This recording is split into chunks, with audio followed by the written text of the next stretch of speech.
They found Elizabeth Harper frozen to death in her cabin on the morning of February 8, 1859, seated in her chair with no fire burning in her stove, despite adequate firewood stacked outside, and despite the fact that she had been burning fires continuously for weeks.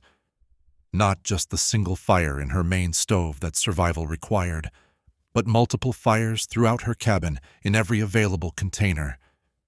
As if one fire was insufficient, and as if warmth could be accumulated through multiplication of flame, until neighbors who checked on her during the cold spell counted as many as 7 separate fires burning simultaneously in a one-room cabin that should have needed only one. By the time the freeze finally broke her firewood supply, by the time she had burned through stores that should have lasted months in her desperate attempt to create more warmth than physics would allow, through more fires than resources could sustain, she no longer had fuel enough to maintain even the single fire that might have kept her alive through the final night of cold. Welcome to this journey through one of the most tragically miscalculated survival strategies ever documented in the Ozark Plateau. In the years when winter survival depended on managing resources carefully, and when firewood had to be rationed to ensure supplies lasted through cold that might persist for months, when one good fire was understood to be more sustainable than multiple small fires, and when warmth came from efficient combustion rather than from the number of flames burning, there lived a widow who responded to extreme cold by lighting more and more fires as if quantity could overcome the simple physics of heat generation and fuel consumption, who burned through her firewood at rates that made depletion inevitable, and who demonstrated through her frozen death that multiplication of inadequate warmth does not create adequate warmth.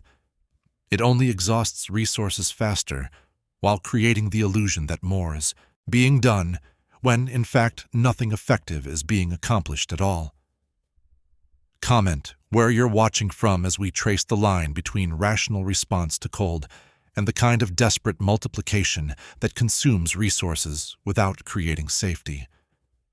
This video is a work of fiction created solely for entertainment purposes.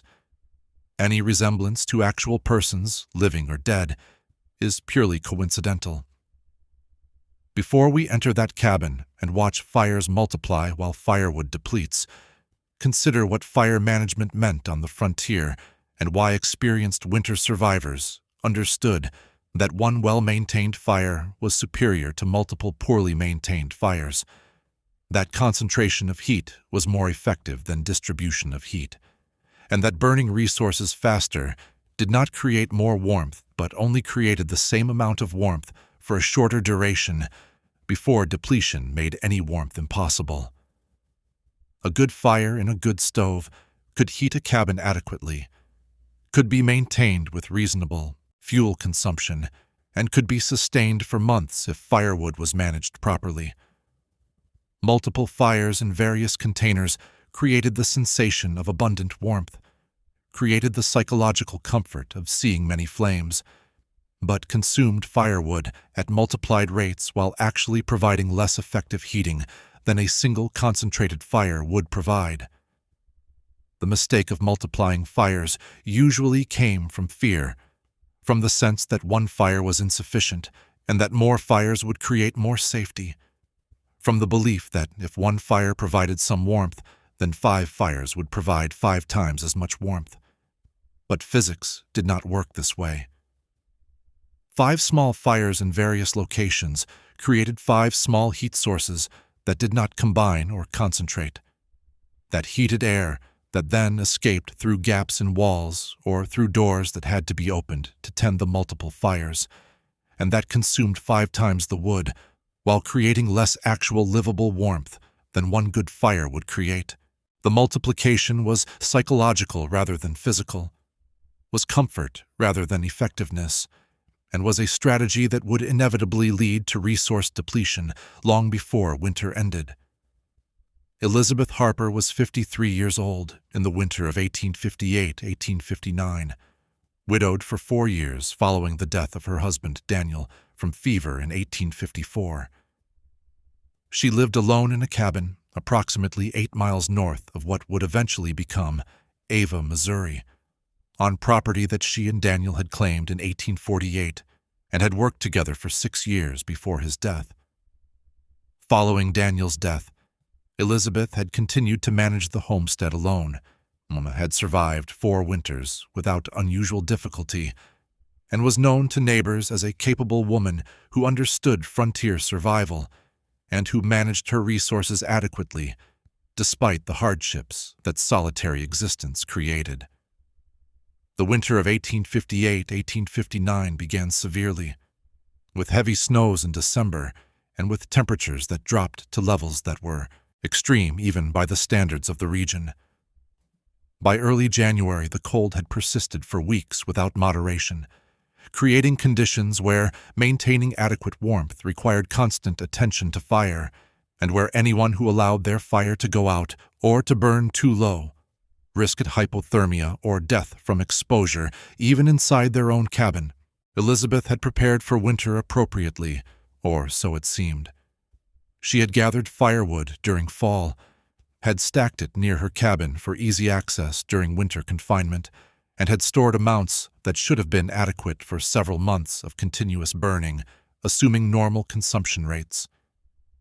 Neighbors who saw her woodpile in November estimated that she had fuel sufficient to last well into March, even if the winter remained consistently cold, providing her with margin for error and with reserves that should have prevented any crisis related to fuel depletion.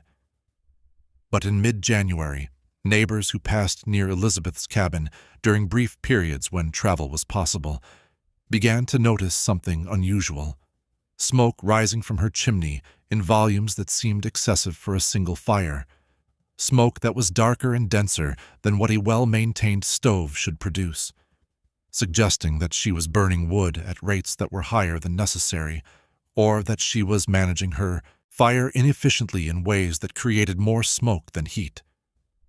Samuel Morrison, a neighbor who lived approximately 2 miles distant, stopped at Elizabeth's cabin on January 18th to check on her welfare and to ensure she had adequate supplies. Elizabeth invited him in, and Morrison was immediately struck by the heat inside the cabin. Not the comfortable warmth that a good fire created, but an intense heat that felt oppressive, that made breathing difficult, and that seemed to be coming from multiple sources rather than from the single stove that should have been providing heat. Morrison looked around the cabin and counted 5 fires burning. The main stove contained a large fire that was burning hot and fast, consuming wood at visible rates. And additionally, there were 4 smaller fires burning in various metal containers and pots that Elizabeth had positioned around the room.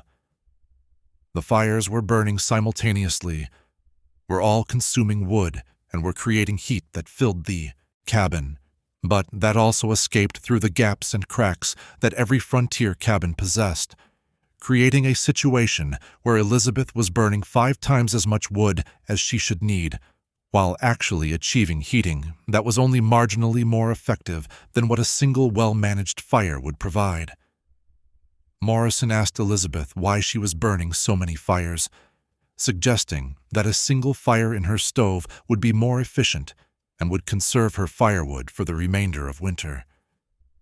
Elizabeth explained that one fire did not feel warm enough, that she was very cold despite the fire in her stove, and that adding more fires made her feel warmer and made her feel safer against the extreme cold that had persisted for weeks. Morrison tried to explain that the multiple fires were consuming her firewood faster than was sustainable, that at her current burning rate she would deplete her supplies long before winter ended, and that she should reduce to a single fire and should manage that fire carefully to make her wood last. But Elizabeth was resistant to this advice. She said that she had tried maintaining just one fire and that it had not been enough, that she had been too cold with only one fire burning, and that the additional fires were necessary to keep her cabin warm enough to feel safe. Morrison could see that the cabin was already very warm, warmer than his own cabin, warmer than was comfortable. But Elizabeth insisted that it still felt cold to her, that she needed the multiple fires to feel adequately heated, and that she would continue to burn as many fires as she felt necessary, regardless of how quickly this depleted her firewood. Morrison left troubled by what he had seen, concerned that Elizabeth was burning through her firewood at unsustainable rates, but uncertain what he could do about it, beyond the advice he had already given.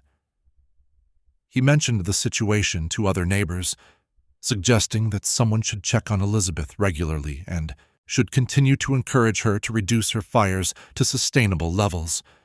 But he acknowledged that Elizabeth was an adult who had the right to manage her own resources and her own survival strategies, even if those strategies seemed unwise. Over the following weeks, other neighbors who passed near Elizabeth's cabin noted the continued excessive smoke, the evidence that she was still burning multiple fires despite advice to reduce to sustainable levels. Some neighbors offered to help her gather additional firewood to replace what she was consuming, but Elizabeth declined these offers, insisting that she had adequate wood and that she would manage her own supplies. Her resistance to help and her insistence on maintaining her multiple fires created concern among neighbors who could see that the strategy was not sustainable, but who could not force her to change her approach. By late January, Elizabeth's firewood pile had visibly diminished. What had been a substantial stack in November was now reduced to perhaps a quarter of its original volume, having been consumed during 6 or 7 weeks of burning at rates that were far higher than normal winter consumption. Neighbors who saw the depleted pile renewed their warnings, telling Elizabeth that she needed to reduce her fires immediately, or she would run out of wood before winter ended, that running out of wood in extreme cold was fatal, and that she needed to begin rationing immediately to make her remaining supplies last. But Elizabeth maintained that her current fires were necessary, that she could not reduce them without being too cold, and that she would rather burn through her wood, maintaining warmth, than conserve wood while being cold. The logic seemed to reflect a fundamental misunderstanding of what would happen when the wood ran out, that no amount of current warmth would matter if depletion occurred before cold moderated, that being adequately warm now while ensuring future freezing was worse than being slightly less warm now while ensuring future survival. The extreme cold continued through February without significant moderation.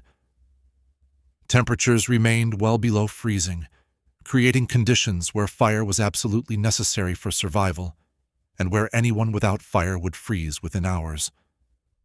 Elizabeth's firewood continued to deplete at rates that neighbors could observe from outside, as the pile that had been substantial in November shrank to a small stack by early February, and then to a meager amount that clearly could not last more than a few days at her current consumption rate. On February 5th, Samuel Morrison made another attempt to persuade Elizabeth to change her strategy. He visited her cabin and found her still burning multiple fires, now 6 fires simultaneously, in a cabin that felt like an oven, but that Elizabeth claimed still felt cold to her. Morrison pleaded with her to reduce to a single fire, explained that she had perhaps 3 days of wood remaining at her current rate, and warned that running out of wood in the current cold would be fatal. Elizabeth acknowledged that her wood was running low, but insisted that she could not reduce her fires, that being cold was intolerable, and that she would rather burn her remaining wood maintaining adequate warmth than ration it and be cold for longer. Morrison offered to bring her wood from his own supplies, to help her gather wood from the surrounding forest, to do anything that would prevent the depletion that was now imminent. But Elizabeth declined all offers, maintained that she would manage her own situation, and seemed to believe that somehow the wood would last, or that the cold would break before depletion occurred.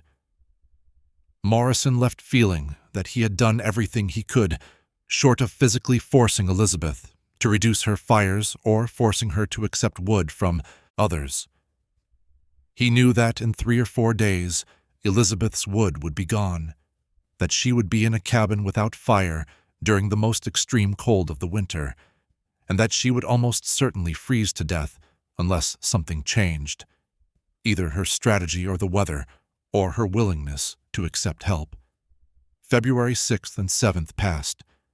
The smoke from Elizabeth's cabin continued to rise in heavy volumes, indicating that she was still burning multiple fires, still consuming wood at unsustainable rates. Morrison and other neighbors watched and waited, hoping that Elizabeth would recognize the crisis before it became fatal, but no change occurred. The smoke continued, the wood continued to deplete, and the weather remained brutally cold. On the morning of February 8th, Morrison walked to Elizabeth's cabin to check on her, fearing what he would find but hoping that perhaps the crisis had forced her to change her approach or to accept help. He reached the cabin and immediately noticed that no smoke was rising from the chimney, a sign that could mean either that Elizabeth had finally reduced her fires to sustainable levels or that her wood had run out completely. He knocked on the door and received no response. He called Elizabeth's name and heard only silence. He tried the door and found it unlatched, frontier custom that made entry possible, and he pushed it open and entered the cabin to find what he had feared he would find. Elizabeth was dead, frozen in her chair near the cold stove, her body rigid with cold that had taken her some time during the previous night. The cabin was bitterly cold, having equilibrated to near outside temperature during the hours since fire had gone out. The stove was cold and empty, containing only ashes from the last fire that had burned, and around the cabin were the various containers and pots that Elizabeth had been using for her multiple fires, all now cold and empty, all evidence of the strategy that had consumed her firewood faster than winter could be survived. Morrison searched the cabin and its immediate surroundings for any remaining firewood. He found nothing. The woodpile was completely depleted. The cabin contained no stored wood, and Elizabeth had burned her final pieces of fuel during the previous day, leaving nothing for the night when temperatures had dropped to their coldest levels, and when fire was the only thing that would have kept her alive. The irony was devastating and obvious.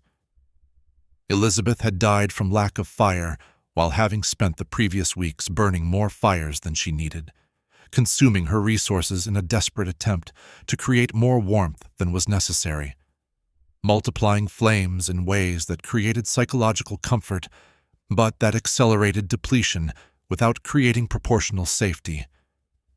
If she had burned only one fire throughout the winter, managing it carefully and consuming wood at normal rates, she would have had fuel remaining, would have stayed warm through the night of February 7th, and would have survived until the cold moderated or until help could be provided. But she had burned 6 fires, had consumed wood 6 times faster than necessary, had achieved perhaps 20 or 30% more warmth than one fire would have provided while using 600% more fuel, and had died not because winter was unsurvivable, but because her response to winter had made survival impossible through resource depletion that could have been prevented. Morrison examined Elizabeth's body and the cabin for any evidence that might explain why she had maintained such an obviously unsustainable strategy, despite repeated warnings and despite clear evidence that depletion was approaching. He found no indication of mental illness or dementia that might have impaired her judgment, found no evidence that she had been unable to understand the mathematics of consumption versus supply. Elizabeth had been rational in other respects, had managed other aspects of her survival appropriately, and had simply made a decision that multiple fires were necessary despite all advice to the contrary, and despite the obvious consequence that multiplication would create. The community's response to Elizabeth's death was complicated by frustration and sadness in equal measure. She had been warned repeatedly, had been offered help multiple times, had been given clear explanations of why her strategy would fail. But she had refused all intervention, had insisted on managing her own survival in ways that made sense to her, even when those ways contradicted both advice and physics. The right to make one's own decisions, even decisions that led to death, was respected on the frontier. But Elizabeth's death felt particularly wasteful because it was so obviously preventable, because the solution had been so simple: burn fewer fires, consume less wood, survive longer. Theories about why Elizabeth had maintained her multiple fires despite knowing they would deplete her resources included the possibility that she had been experiencing some perceptual distortion that made one fire feel insufficient even when it was adequate, that the extreme cold had created psychological effects that impaired her judgment about warmth and safety, or that she had been operating under some belief system that prioritized immediate comfort over future survival in ways that seemed irrational to others, but that made sense within her own framework. But none of these theories could be confirmed, and Elizabeth's motivations died with her. Elizabeth Harper was buried in the small cemetery that served the scattered community, her death recorded as freezing due to lack of fuel, her story becoming a cautionary tale about the dangers of unsustainable resource consumption and about the fatal consequences of multiplying inadequate solutions instead of implementing adequate solutions. Her cabin stood empty for years, eventually collapsing, and her homestead was never reclaimed, remaining as reminder that preparation alone was insufficient if resources were consumed faster than circumstances allowed. We have reached the end of this journey through one of the Ozark Plateau's most tragically miscalculated survival strategies. A widow who responded to extreme cold by lighting more and more fires until she exhausted the firewood that should have kept her alive, who burned 6 fires when one would have sufficed, and who demonstrated that multiplication of flame without consideration of fuel depletion creates only the illusion of safety, while guaranteeing the reality of crisis when resources run out, and when the cold that was always waiting outside finally enters a cabin where no fire burns and where no warmth remains. If you've made it this far on this journey through territory where more fires meant less survival, and where multiplication of inadequate warmth consumed resources without creating safety, consider subscribing to Commutales for more stories that explore the boundaries between rational response and fatal miscalculation. Leave a comment sharing your thoughts on why Elizabeth might have maintained her unsustainable strategy. And if this story resonated with you, a like helps bring these narratives to more people. Until our next journey, remember that somewhere in the Ozark Plateau, a woman once froze to death in a cabin surrounded by the containers she had used to burn 6 fires, simultaneously having consumed in weeks the firewood that should have lasted months, leaving only the evidence of flames that multiplied without creating salvation, and the lesson that warmth must be sustainable to matter, that burning bright today while ensuring freezing tomorrow is not survival, but merely postponement of the cold that will inevitably arrive when the last piece of wood is consumed, and when no amount of previous fire will matter against the freeze that remains.